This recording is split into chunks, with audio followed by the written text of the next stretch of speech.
Welcome to the Personality Couch podcast, where we discuss all things personality and clinical practice. I'm your host, Doc Bach, and I'm here with my co-host, Doc Fish. We're both licensed clinical psychologists in private practice, and today starts our long-awaited series on narcissism. Specifically, we'll be unpacking our cultural labeling of narcissism, pathological narcissism versus narcissism as a trait, and how narcissism develops. So let's dive in. Okay, Doc Fish, I have a question for you. So I've been hearing a lot about narcissism lately. Do you think we're talking about it too much? Too much? No. It's so important and it's really helpful to understand. Yeah, I don't think it's overhyped or overrated. There's a lot more available now for the layperson about narcissism than there really ever was before we had the internet. But we didn't always know what to call it then. Absolutely. So it still is, but previously it was just like, the mean, demeaning, demanding boss that we felt like we had to tolerate or not get a paycheck. The ex that exaggerated everything for their image, and you had a front row seat to know they're actually not that great. Yeah.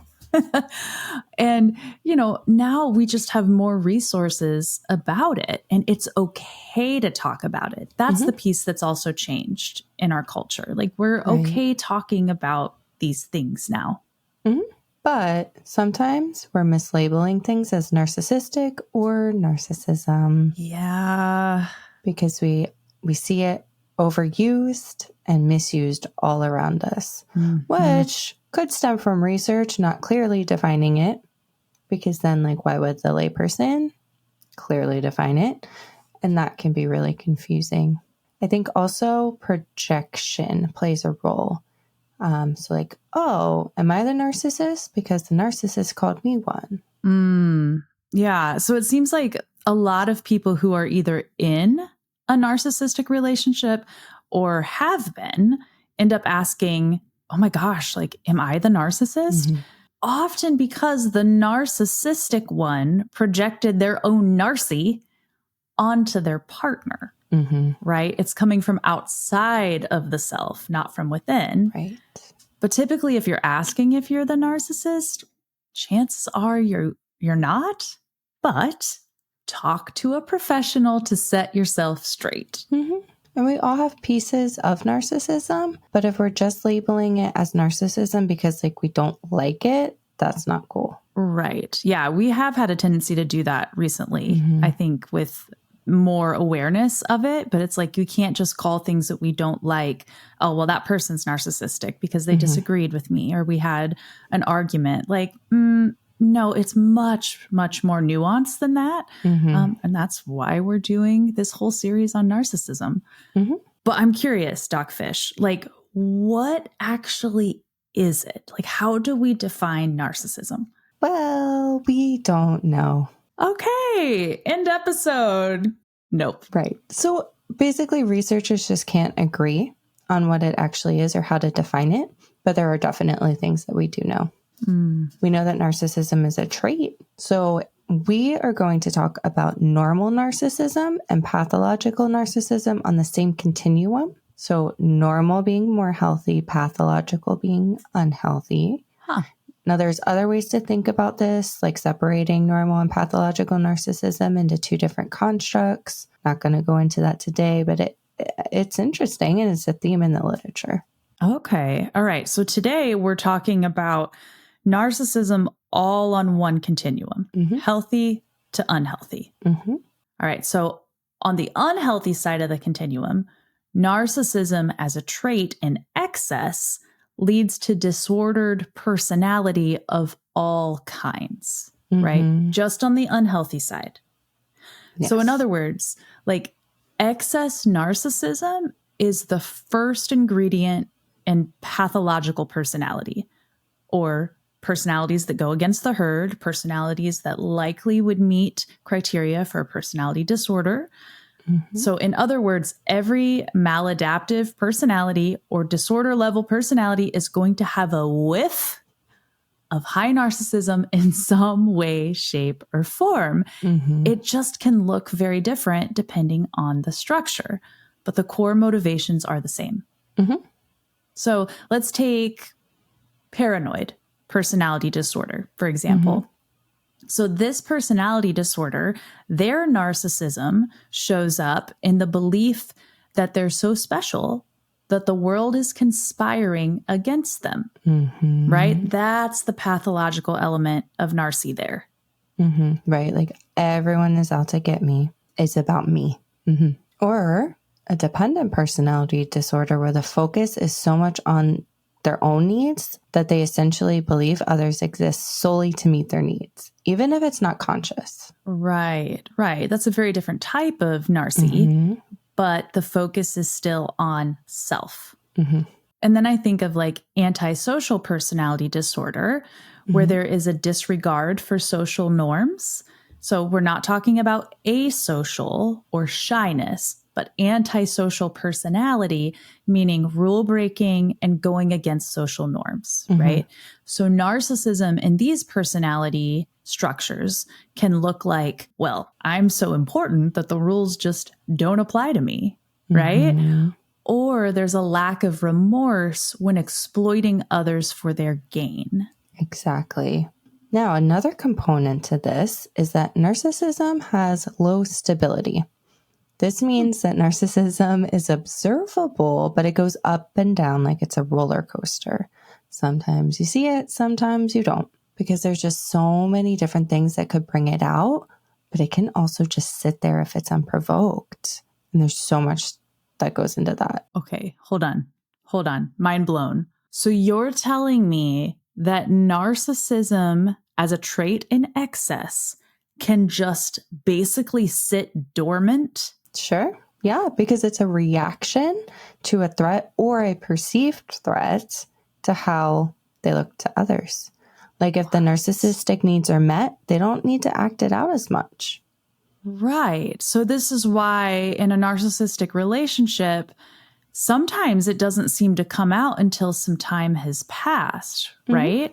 Like especially at the beginning of the relationship when everyone's on their best behavior, presenting the best self. You know, maybe there was love bombing there from the narcissist and they're at their best. But with that, there's some type of narcissistic supply happening. And if there's narcissistic supply, it doesn't upset the homeostasis, the equilibrium in the relationship. So you're golden.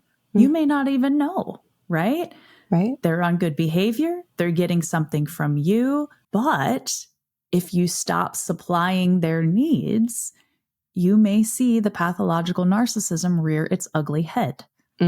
Because with high pathological narcissism and especially narcissistic personality disorder, they need those ego cookies that narcissistic supply. And if you stop feeding them the ego cookies, they get hangry and they tantrum.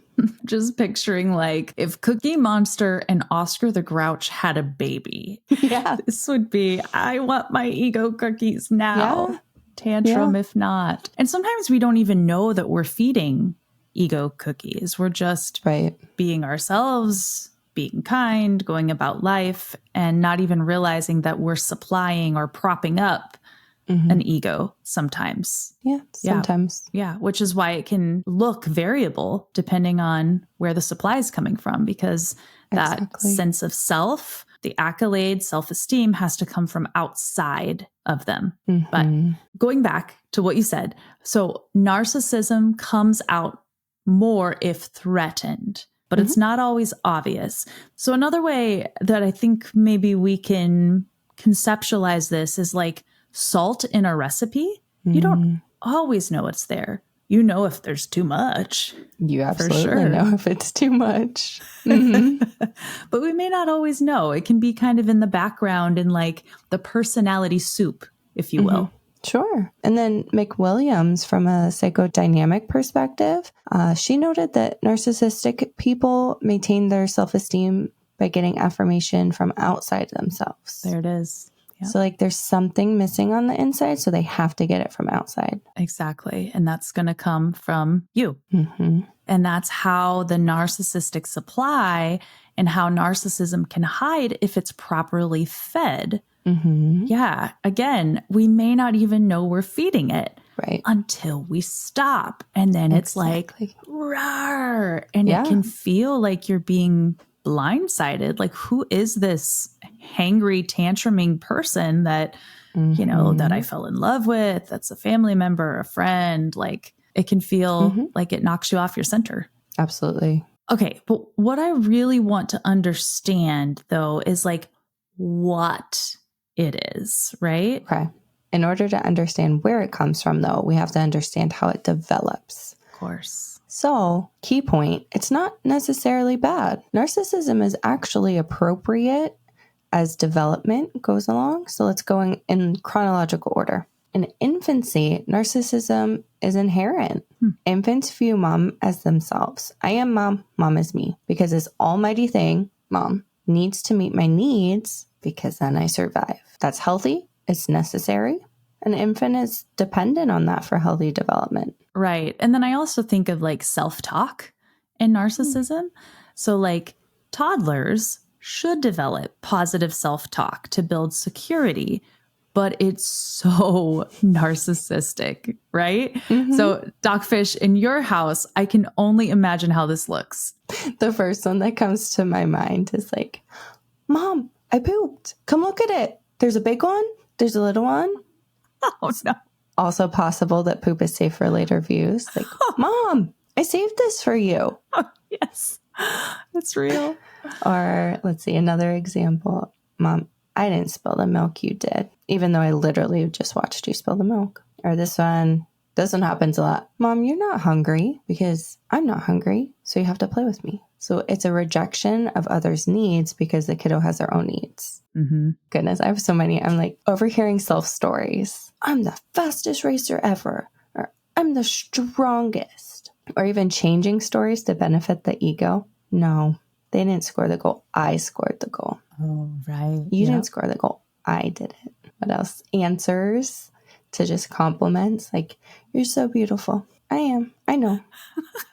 You're just so cute. I know, Mom. And they have, I have a great idea. It's my idea. Right. It's not your idea that you just said. It's their great idea.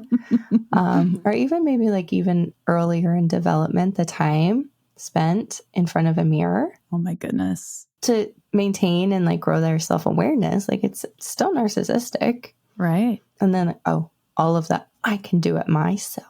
Right. Like the obstinate, no, I'm going to do it myself. And this is all like, this is super cute if you're a toddler. Absolutely. Right. But if you're a teenager, no, like, Mom, come look, or no, I scored the goal. Like, oh my gosh, if you're a teenager, no, not developmentally appropriate. Even worse if you're like 50, right? Like you're not going to like save your poo to show mom. You're not going to brag about your goal that you didn't get or, oh yes, I know I'm beautiful. Like, come on. Yeah. Like just this, I'm the greatest, I'm the strongest, I'm the best, the prettiest. Like it's me. Totally appropriate when you're really little. But when you get older, it's developmentally not appropriate and just plain icky. Let's see what else? Egocentrism. So egocentrism is a form of narcissism that happens around age 3. It's like a kiddo standing in front of your face and they believe that you can see what they see. Their world is your world and their perspective is your perspective. So it's like if you're FaceTiming and they're like, see this tree outside? Well, no, sweetie. The phone's facing you. I see your face. I can't see the tree. Right. Yeah. And then I just think like moving up the timeline in childhood development into more adolescence, we have like what's called an imaginary audience. So the concept that the world is my stage and everyone's watching me.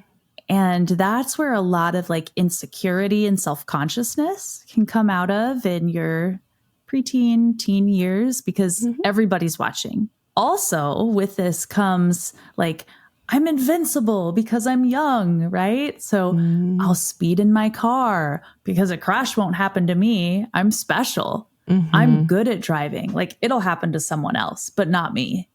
Right. Yeah. Going further. So even adults, I mean, there's narcissism in adulthood. So someone who's appropriately assertive, who knows what their strengths are, who knows that they are capable of their job, they will have some levels of narcissism, but it's not necessarily pathological as long as it's appropriate self-reflection and that their behaviors align with their self-analysis. Because confidence and assertiveness are not narcissism. There's a difference between I'm good at this and I'm the best at this. Exactly. Or allowing other people to also be good at it or seeing the good in other people versus only wanting to take it for yourself. I also think this is where like just enough narcissism keeps you from being a doormat, right? Ooh, yeah. But then too much makes you an absolute jerk. It can. Yeah. Yeah, you're right. So it's like that balance of just enough as a trait, not too much and not too little either, because that's also not healthy. Anyway, so we've talked about like healthy narcissistic development, but how does it go sideways and turn pathological?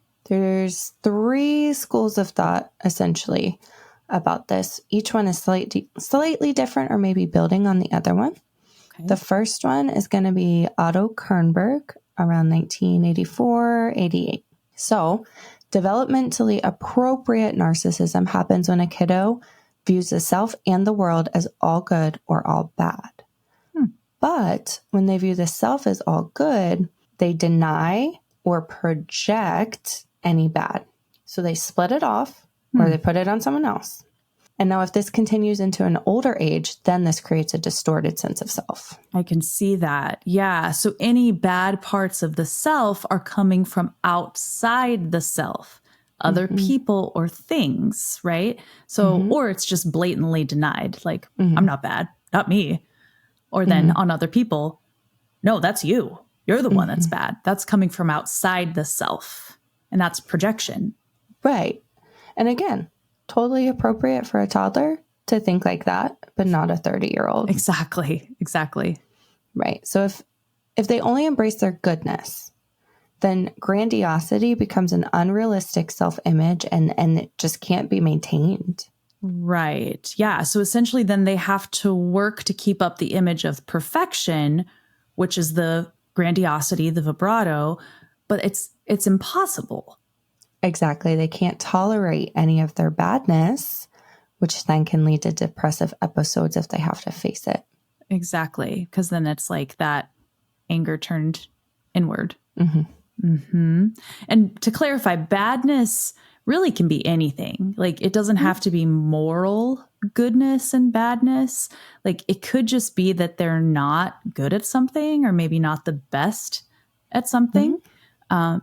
Like a couple examples, maybe if they don't get employee of the month, right? They're not the best, but it's seen by everyone at work, right? So then it's like, what? I was passed over again? Exactly. And, yeah. So while maybe it would be healthy for someone to think like, oh, I didn't get the promotion. Like maybe I just need to work harder next time. You know, the chosen employee is really strong candidate for this position, right? Like that would be maybe a healthy way to view it. Meanwhile, the person with pathological narcissism would obsess on how their greatness wasn't recognized, right? Yes. So that's what we're talking about, that rejection of badness. And it can look like a lot of different things, but like rejecting that badness, not being able to sit with it. Yeah. And because of this rejection of badness, grandiosity then can become a defense against any realistic badness, like any ego threat, essentially. Because grandiosity is an unhelpful motivation for self-enhancement or unrealistic superiority or specialness. Right. So for example, like arrogance or excessive focus on superiority is going to be like the superlatives. Like, I'm the best, I'm the greatest, I'm the smartest, the prettiest, above everyone else. Like that's the grandiosity, the vibrato to make up for the fact that they're really not perfect, or there's a rejection of the badness, like we've been talking about. But it's vibrato, like the peacocking. Look at me, I'm so wonderful, compensating for the imperfection. Okay, but how does this happen? How do we get there? Okay. Well, Kernberg's theory is that those with high narcissism had parents who were cold and harsh, but held high expectations because they treated the child as an extension of themselves, and they wanted the child to succeed where the parents, had failed. Gotcha. Okay, so to compensate for that harsh environment, they had to develop a protective, albeit primitive or childlike defense. Almost like a fake it till you make it, but gone way wrong. That's a really helpful way to think of it. Yeah. So like taking that job too seriously, like so seriously that you actually believe you're great because you can't handle that you're not. Exactly. Okay. Now the second school of thought is from Kohut around like 1971, 77. He viewed narcissism as normal in development, and it functions as a way to help a child feel secure and stable, as well as learn to tolerate distress. Okay. So same track with Kernberg that we just talked about, in that it's developmentally appropriate when little. Yes. But focusing on a later stage of development in childhood. So instead of splitting off the bad parts, which is what Kernberg suggested, which is usually more like in infancy, Kohut said that healthy narcissism in childhood development leads to a healthy sense of self and things you're good at. Back to your example, Doc Fish, I spilled the milk, right? So I spilled the milk and it's okay. Right. Like we're not rejecting the badness now. Like we accept it and integrate it to see strengths and weaknesses. Exactly. Right. Because if healthy, this results in a child who uses their strengths in a realistic way to achieve goals, create identity. It's like autonomy versus shame and doubt. Like, I can do it. I'm good enough. I did spill the milk. It's okay. It wasn't you spilled the milk or I didn't spill the milk. I did spill the milk, but it's okay. And then there's a positive feedback loop, right? Like, it's okay. It's going to be okay. And it is okay. And that is reinforcing. Yeah. Okay. So now pathological narcissism, according to Kohut, happens when parents do like one or two things. Neglect, meaning they don't provide appropriate support or mirroring, or enmesh, when parental support is excessive or over-involved. Ooh, yeah. Which then results in loss of opportunity to tolerate and regulate the self when facing realistic badness. Okay.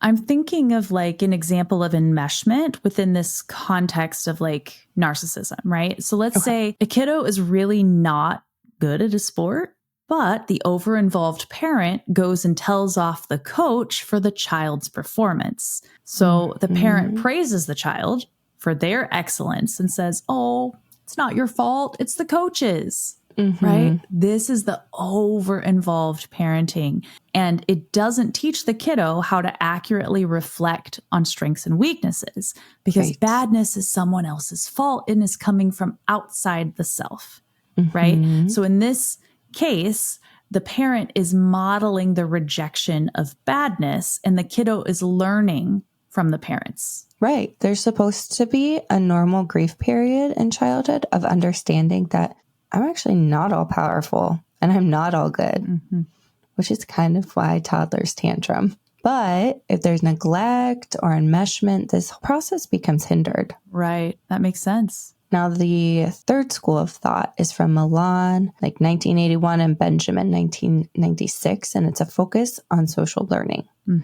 So it's a note of like overindulgence and permissive parenting or like entitlement on the parent's part. It means the child is then conditioned to receive praise, gifts, etc. with no effort.